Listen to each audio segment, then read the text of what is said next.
আজকে তোমাদের সঙ্গে কিছু কথা শেয়ার করব। সত্যি ইউটিউবে না এলে হয়তো জানতেই পারতাম না যে মানুষকে কত সহজে দুঃখ দেওয়া যায় বা কাউকে কত সহজে ছোট করে কথা বলা যায়।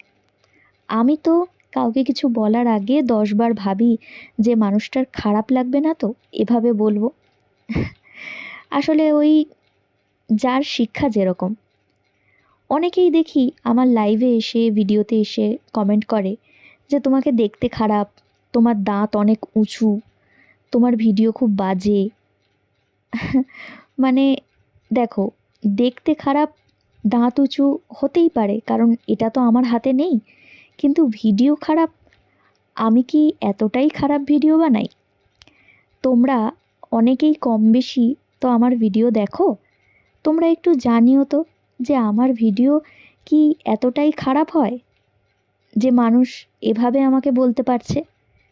কি অদ্ভুত, তাই না? মানুষকে কত সহজে ছোট করে কথা বলে দেওয়া যায় তার সম্বন্ধে কিছু না জেনে বুঝে। হ্যাঁ, তবে অনেকেই আছে যারা আমাকে খুব সাপোর্ট করে, খুব ভালোবাসে। হয়তো তাদের জন্যেই আমি ভিডিওটা বানানোর শক্তিটা পাই।